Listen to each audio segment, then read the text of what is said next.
Most people saw the Apple Card news and thought, okay, different bank, who cares? But if you're an investor, especially in real estate, this is actually a meaningful shift. Apple just announced that the Apple Card will move from Goldman Sachs to JPMorgan Chase.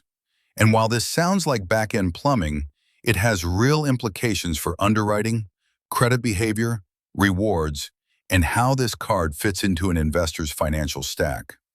Let's break down why this matters, what could change, and how real estate investors should actually be using the Apple Card, and just as importantly, how they should not. First, why this move matters. Goldman Sachs was never a consumer bank at heart. The Apple Card was Goldman's experiment in mass market credit, and it didn't go well. Losses were high, underwriting was loose, and the product never integrated deeply into broader banking relationships. JPMorgan Chase is the opposite. Chase is the largest consumer bank in the U.S., with deep experience in credit cards, lending, risk management, and cross-product integration. When Chase takes over a card like this, it's not just servicing balances, it's thinking about long-term customer value. That means the Apple Card is likely to become more conservative, more stable, and more tightly aligned with traditional credit metrics. Now let's talk about what could change. The first big area is underwriting.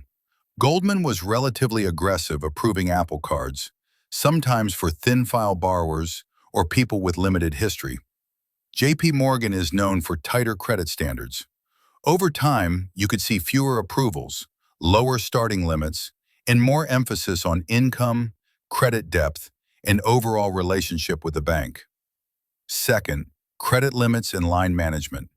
Chase is more active in adjusting limits based on usage, income updates, and risk profiles. Investors who use the card responsibly may actually see higher, more stable limits. But anyone carrying balances or using the card erratically could see limits reduced faster than under Goldman. Third, integration opportunities. This is where it gets interesting for investors.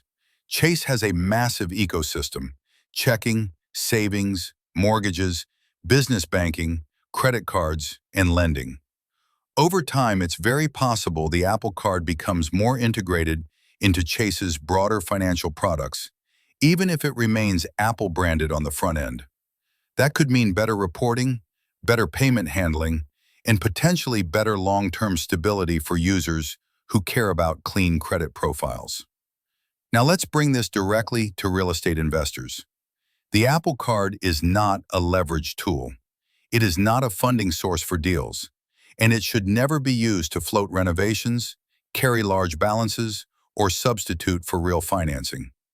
But it is an excellent tool for expense management, operational hygiene, and credit optimization if used correctly. Here's the best way real estate investors should use the Apple Card. First, use it strictly as a transaction card, not a debt card.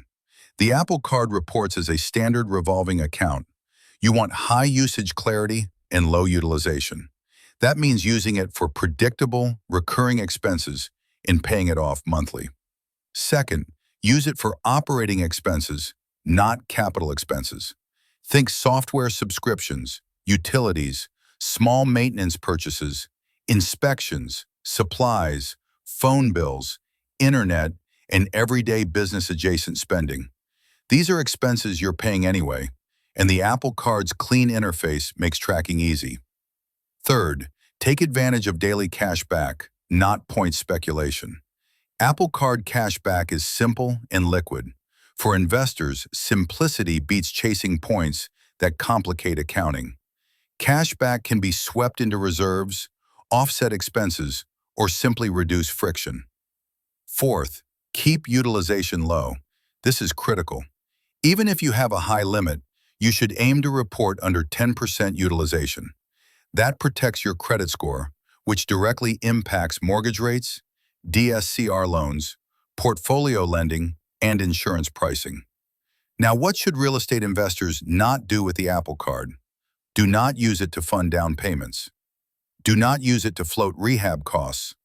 Do not carry balances month to month. Do not treat it like cheap leverage.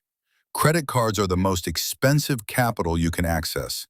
Investors win by using cheap, long-term structured debt, not revolving consumer credit.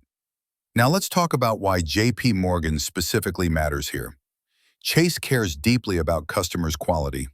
If you're a high-income investor with strong credit, consistent cash flow, and disciplined usage, Chase is far more likely to view you as a valuable long-term client.